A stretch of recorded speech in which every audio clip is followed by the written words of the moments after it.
Hello दोस्तों, एक बार फिर से आप सभी का स्वागत है हमारे यूट्यूब चैनल पे। आज हम बात करने वाले हैं हिंदी की एक नई क्लास जिसमें शब्द के बारे में बात करेंगे। फर्स्ट क्वेश्चन है आपका, शब्द का समूह क्या कहलाता है? शब्दावली कहलाता है। फर्स्ट ही क्वेश्चन पूछा गया है, हाँ?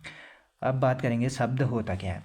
दो या दो से अधिक वर्णों या अक्षरों के सार्थक योग से ही शब्द बनता है, ठीक है। शब्द किससे बनता है? दो या दो से अधिक वर्णों या अक्षरों के सार्थक योग से ही शब्द बनता है, ठीक है। एक या एक से अधिक वर्णों के स्वतंत्र सार्थक ध्वनि समुदाय को ही, समुदाय जो प्रत्यय न हो उसे भी शब्द कहते हैं। ये भी दूसरे हिसाब से क्वेश्चन बना था, परिभाषा के रूप में बना था। ये परिभाषा न दे करके ये परिभाषा दे दी गई थी, ठीक है। इसीलिए इसको भी याद करना। ध्वनि का परस्पर मेल, ये परसों ही वाले एग्जाम में आया था।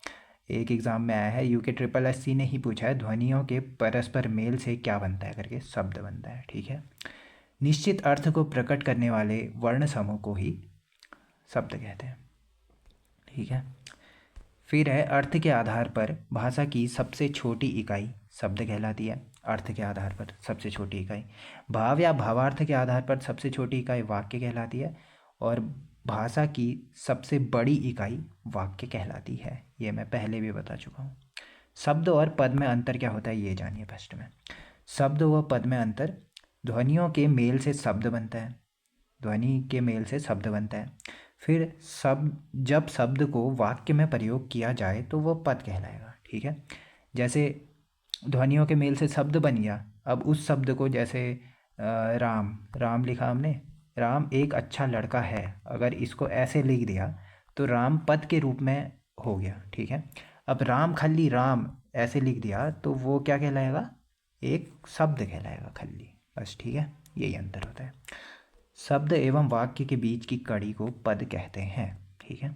शब्द और वाक्य के बीच में आते हैं कहीं पद, तभी ये कड़ी कहलाती है इन दोनों के बीच की।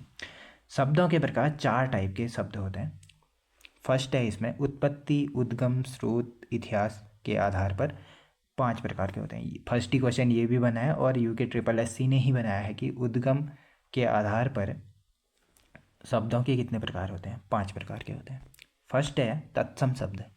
क्या होते हैं तत्सम शब्द? इन शब्दों का मूल स्रोत संस्कृत है और बोलने में कठिन होते हैं। ऐसे शब्द बोलने में कठिन होंगे, देखिए किसी भी शब्द को बोलेंगे अभी, ठीक है।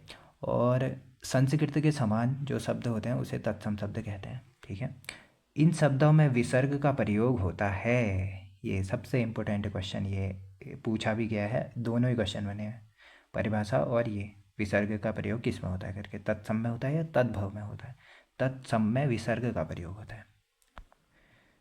नेक्स्ट है, संस्कृत भाषा के वे शब्द जो बिना किसी बदलाव के हिंदी में प्रयुक्त होते हैं। ये इसीलिए बता रहा हूँ क्योंकि अलग अलग डेफिनेशन के हिसाब से वहाँ क्वेश्चन बने हैं, इसीलिए सारी की सारी ऐड करा दी। जैसे क्या है? अग्नि। अब ये तत्सम शब्द हैं, जो तद्भव है इसके बाद जो आएंगे, जो ये यहाँ पर लिखे गए हैं तत्सम शब्द, वो उनके तद्भव वहाँ मिल जाएंगे आपको, ठीक है। गौर करते रहना। अग्नि हो गया, कर्म हो गया, एकस्थ हो गया, कुर्दन हो गया, मित्र हो गया, अश्रु हो गया, क्षीर हो गया, अक्षर हो गया, आम्र हो गया, वृक्क हो गया, अंगरक्षक, उद्घाटन, अनाद्य, उंगली, अंगुली मतलब उंगली हो जाएगा उसमें, ठीक है, तद्भव में। क्षेत्र, अक्षी, चंचू, अध्य, उत्साह, कटु, गृद्ध, गौ, मुष्टि, पूर्ण, अंगिष्ठिका, आदित्यवार यानी रविवार, ठीक है। जो इम्पोर्टेंट है मैं बताते रहूँगा। अट्टालिका, तिक्त, मक्षिका, घृत, यौवन, योगी, वानर, वत्स, कर्ण, पर्ण, कुष्ठ, उपाध्याय, हरिद्रा, आषाढ़, गज या गजेंद्र, ये उसका होता है हाथी का, ठीक है। फिर ये क्रीड़ा हो गया, ये उसमें पूछा गया था, ये कनिष्ठ सहायक वाले में शायद, जो क्रीडा, ये क्रीडा ऐसे लिखा गया है, हाँ, देखिए ये क्रीडा ऐसे लिखा गया है। अब इसके नीचे जब ये वाली चिन्ह आ जाएगा ना, किसी क्या कहते हैं इसे, आएगा तो बाद में बता दूंगा। ये वाला चिन्ह जब होता है, बिंदु जब लगता है, उसे कहते हैं, फिर तद्भव में कन्वर्ट हो जाता है, ठीक है। एक नियम ये भी है। फिर चतुर्दश, आभीर, परिकूट, प्रस्विन, मात्र, श्रेष्ठी, सौभाग्य, खंड, ग्रह, फिर पर्यंक, अकार्य, टंकशाला, प्रस्तर, पक्ष, पक्षी, श्लाघा, इक्षु, खरपर, चुल्लिक, गोष्ठ, ग्राहक, अंगुष्ठ, अमूल्य, कंठफल, दुर्लभ, देशांतर, मृगांक, गात्र, तलवारी, सर्व, राजा, कृषक, चरण, सर्प, दिवस, आज्ञा, खल, जलद, तिलक, मुख, उज्जवल, पत्र। ये रहे हमारे तत्सम शब्द जो इम्पोर्टेंट हैं। ज़्यादा जो सिंपल हैं वो भी ऐड नहीं किए गए हैं और जो पूछे गए हैं वो ऐड कर दिए गए हैं, ठीक है। फिर बात करेंगे तद्भव शब्दों के बारे में। संस्कृत शब्दों से परिवर्तित होकर बने शब्द ही तद्भव शब्द कहलाते हैं।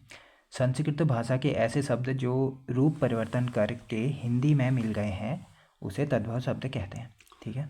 बोलने में सरल होते हैं।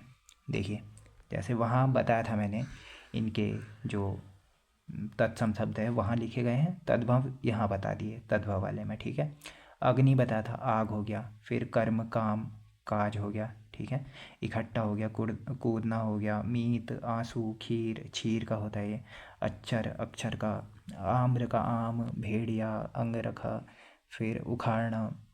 फिर अनाज, उंगली, खेत, आँख, चोंच, आज, उछाह, कड़वा, गिद्ध, गाय, मुट्ठी। ऊन, उर्ण का होता है। अंगीठी, अंगष्टिका का। रविवार, आदित्यवार। अटारी, अट्टालिका। तीता, तिक्त का। मक्खी, मक्षिका। घी, घृत। यौवन, जौवन। योगी, जोगी। फिर बंदर, वानर। बाछा, बच्चा। ये क्वेश्चन पूछा गया था, बाछा, बच्चा या बछड़ा किसका है करके, वत्स का। कान, कर्ण, पान, कोढ़, ओझा। ये हल्दी, अषाढ़, गयंद। ये गयंद गजेंद्र वाला, ठीक है। फिर क्रीड़ा, देखिए ये यहाँ पर तभी कई कई लोगों ने गलत किया था ये क्वेश्चन। फिर 14, अहीर, परकोटा, पसीना, माँ, सेठ, सुहाग, खंडहर। फिर पलंग, अकाज, टकसाल, पत्थर, पंख, पंछी, सलाई, ईख। इक्षु, इक्षु का ईख ऐसे होता है। खप्पर, चूल्हा, गोठ, ग्राहक। देखिए ग्राहक था उसमें, गाहक हो गया यहाँ तद्भव में। अंगूठा, अमूल, कटहल, दूल्हा, दुर्लभ। ये पूछा भी गया था ये। दिशावर, मयंक, मृगांक का होता है। गात, तलवार। सब, राय, राय भी होता है, देखिए किसका होता होगा पीछे से ऐड कर लेना। फिर किसान, चरण, सांप, दिन, आन, काजल, बादल, टीका, मुख। मुँह मतलब मुख का मुँह हो जाएगा। फिर उजाला, पत्ता, ठीक है। अब देखिए कुछ ये नोट लिखा गया है, ये इम्पोर्टेंट कहलाएगा, ठीक है। सब ये इम्पोर्टेंट है, 2 की 2 लाइनें, 3 की 3 लाइनें जो भी लिखे गए हैं यहाँ पे शब्द। सबसे सिंपल ट्रिक है, समझ लो कि ये यहाँ से आ गया तो, इस ट्रिक से बन गया तो आंसर गलत नहीं होगा। फिर देखिए ये है जो विसर्ग का चिन्ह होगा वो हमेशा तत्सम में लगेगा, ठीक है। संयुक्त अक्षर जिसमें आएंगे छ, त्र, ज्ञ, स्र, सब तत्सम होंगे, ठीक है। मोस्ट ऑफ टाइम्स तत्सम होंगे, ठीक है, संयुक्त अक्षर जहाँ मिल गए। फिर देखिए श, श, य, र, ल, व से पहले आधा शब्द तत्सम कहलाएगा, ठीक है, ये भी इम्पोर्टेंट है। अनुस्वार, देखिए अनुस्वार क्या होता है, ये वाला चिन्ह, ठीक है। ये अनुस्वार जहाँ मिलेगा तो तत्सम हो जाएगा। अनुनासिक, ये वाला चिन्ह जहाँ मिलेगा तो तद्भव हो जाएगा, इम्पोर्टेंट। फिर ये द्विगुण जो व्यंजन होते हैं वो तथा द्वित्व व्यंजन प्रायः तद्भव होंगे, जैसे वहाँ आया था क्रीडा, ऐसे वाला आ गया ना, डा, द्विगुण, हाँ द्विगुण चिन्ह होता है ये। फे का चिन्ह भी कहते हैं इसे, याद आ गया इसको देखते ही। फिर जो ये चिन्ह होता है ना, इससे पता लगा सकते हैं कि तद्भव है करके वो, ठीक है। संयुक्त अक्षर तद्भव, और ये वाले जहाँ मिल गए तद्भव। फिर अनुनासिक जहाँ मिल गए तद्भव, और बाकी जो इनके अलग से रूप हो गए, अनुस्वार तत्सम में चले जाएगा और विसर्ग तद्भव में चले जाएगा, ठीक है। जहाँ ये सीधे सीधे ऐसे मिल रहा है तो वो तत्सम में चले जाएगा, ठीक है। अब देखिए नेक्स्ट, देशज शब्द, तत्सम तद्भव हो चुके हैं, अब देशज। देश में ही जन्मे शब्द देशज शब्द कहलाते हैं। देशज वे शब्द हैं जिनकी उत्पत्ति का पता नहीं चल पाता, ठीक है। ये अपने ही देश की बोलचाल से बने हैं, ठीक है। स्थानीय बोलियों या उपभाषाओं से आए क्षेत्रीय शब्दों को जो क्षेत्रीय प्रभावों के कारण परिस्थिति व आवश्यकतानुसार बदल कर बनकर प्रचलित हो गया। हाँ, ये परिभाषा पूछी गई है, हाँ, ये ऐड कर लेना अच्छे से। फिर उसके बाद देशज शब्द क्या होते हैं?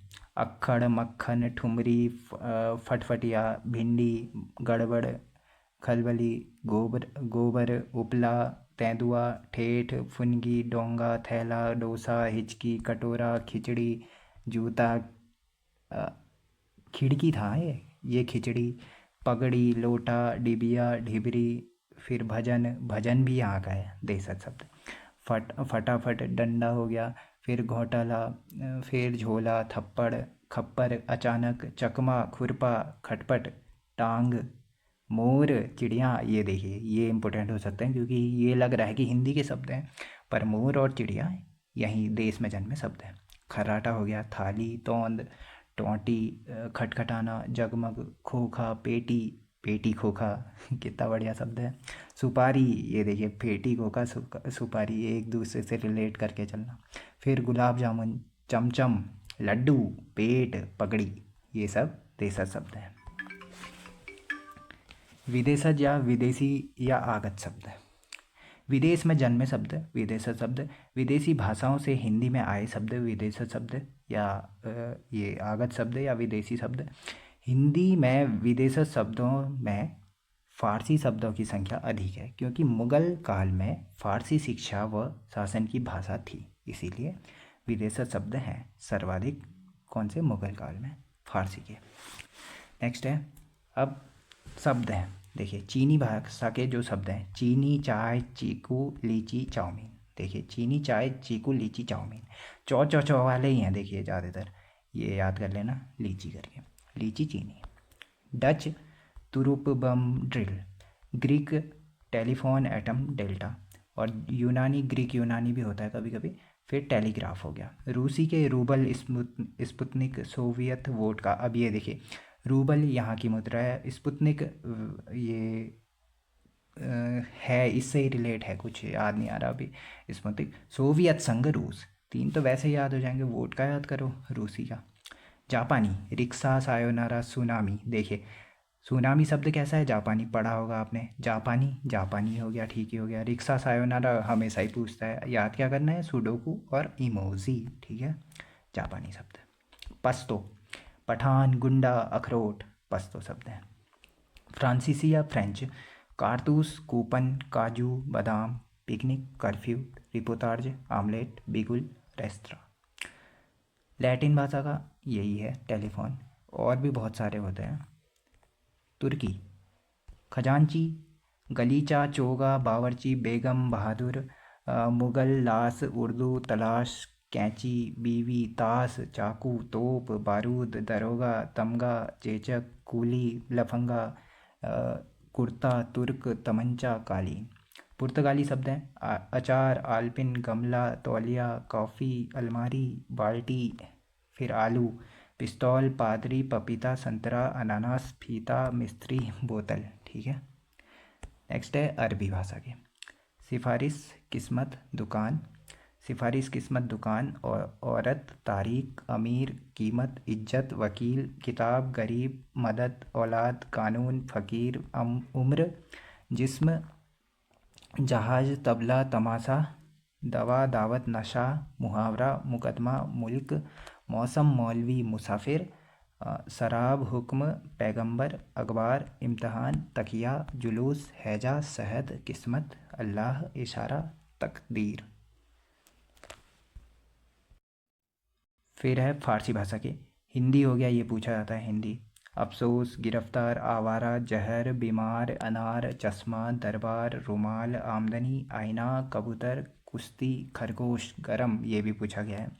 चादर, तमाशा, देहात, दवा, पैमाना, मजहब, मेज, सिफारिश, सौदागर, ठीक है।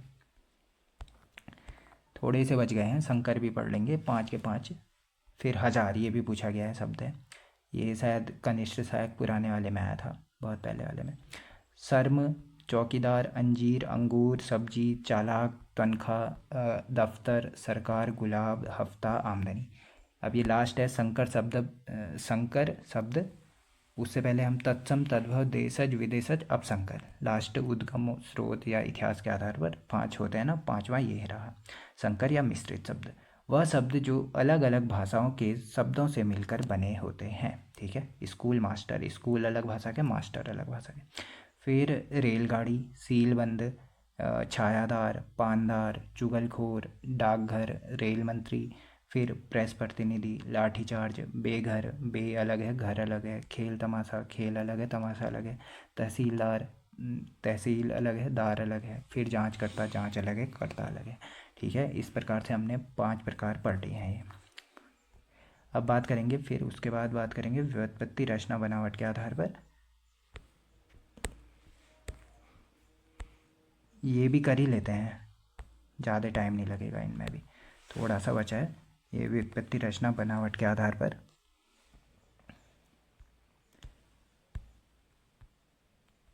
बस 2 ही टाइप के पढ़ने हैं हमने, वैसे भी 3 टाइप के। व्युत्पत्ति, रचना, बनावट या निर्माण के आधार पर 3 टाइप के शब्द होते हैं। रूढ़ शब्द, जिन्हें मूल शब्द, मौलिक शब्द, अयौगिक शब्द भी कहते हैं। जो शब्द जो दूसरे शब्दों के जोड़ से नहीं बनते हैं, जो दूसरे शब्दों के जोड़ से नहीं बनते हैं, उन्हें रूढ़ शब्द कहते हैं। इन शब्दों के खंड करने पर इनका कोई अर्थ नहीं निकलता, अर्थहीन हो जाते हैं। इन शब्दों में संधि, समास, उपसर्ग और प्रत्यय नहीं होते हैं। ठीक है, नहीं होते हैं बोला है। और जैसे ही हम इन्हें अलग करेंगे, जौ अलग हो गया, लो अलग हो गया, क्या कुछ अर्थ निकला? नहीं। कमल हो गया, पशु हो गया, नाक हो गया, वैभव हो गया, अभिषिक्ता हो गया, ये सब रूढ़ शब्द हैं। ठीक है, ये ये पूछा गया था, अब इन्होंने रूढ़ शब्द दिया था, अब इसको देख लेना, एक बार क्रॉस चेक कर लेना अभिषिक्ता में कौन सा शब्द है करके, अभिषिक्ता। फिर यौगिक शब्द, किन्हीं 2 सार्थक शब्दों के मेल से बनते हैं ये यौगिक शब्द। इसके खंड भी सार्थक होते हैं। ये शब्द संधि, समास, उपसर्ग और प्रत्यय से बनते हैं, वहाँ नहीं बनते थे। हाँ, रूट शब्द में नहीं बनते थे, यहाँ बनते हैं। स्वतंत्र सत्ता धारण न करने वाले शब्द ही यौगिक शब्द कहलाते हैं। इसमें एक गौर करने वाली बात ये है कि बहुब्रीहि समास को छोड़कर सभी जो यौगिक शब्द होते हैं उससे बन जाते हैं, समास से, बहुब्रीहि समास को छोड़ के। ठीक है, विश्वविद्यालय, देखिए विश्वविद्यालय, पाठशाला, पढ़ने की जो शाला होती है, देवालय, मंदिर का जो स्थान होता है, देव का स्थान होता है जो, स्वदेश, अपना ही देश। ठीक है, ऐसे करके यौगिक शब्द किन्हीं 2 शब्दों के मेल से बनते हैं। 2 शब्द, विश्व प्लस विद्यालय, दोनों के शब्द होते हैं ना अलग से, जो खंड भी सार्थक होते हैं उनके। पाठ हो गया, शाला मतलब रहने का स्थान। ठीक है, योग रूढ़, 2 शब्दों के योग से बने हों एवं बनने पर किसी विशेष अर्थ का बोध कराते हों। ठीक है, किसी विशेष अर्थ का बोध कराते हैं, ये किसी विशेष अर्थ का बोध नहीं करा रहे हैं। इन दोनों में एक ही अंतर है बस, ये 2 या 2 से अधिक शब्दों के योग से बनते हैं, ये भी बनते हैं, सार्थक योग से भी बनते हैं, ये भी बनते ही हैं। ठीक है, पर ये विशेष अर्थ का बोध कराते हैं, पर ये विशेष अर्थ का बोध नहीं कराते हैं, वही अंतर है बस। बहुब्रीहि समास के उदाहरण इसमें आते हैं, जैसे यहाँ नहीं आते थे ना बहुब्रीहि समास के, तभी मैंने ये ऐड कराया था कि बहुब्रीहि समास के उदाहरण यहाँ नहीं आते हैं यौगिक में, ये सब यहाँ आते हैं योग रूढ़ में। फिर दशानन, देखिए रावण को, फिर पंकज, लंबोदर, ये फिर जलज हो गया, पीताम्बर हो गया, नीलकंठ हो गया, महावीर हो गया, ये सब, ये शिव जी का, ऐसे करके ये गणेश जी का, ऐसे करके जो पर्टिकुलर एक विशेष अर्थ का बोध कराते हैं वो योग रूढ़ शब्द के अंतर्गत आते हैं। चलिए, तो आज की वीडियो में इतना ही करते हैं। नेक्स्ट वीडियो में देखेंगे विकारी, अविकारी, विकारी शब्दों के बारे में। विकारी शब्द 4 प्रकार के होते हैं, उनके बारे में देख लेंगे, संज्ञा, सर्वनाम, क्रिया, विशेषण। ठीक है, मिलते हैं नेक्स्ट वीडियो में नेक्स्ट टॉपिक के साथ। Thank you.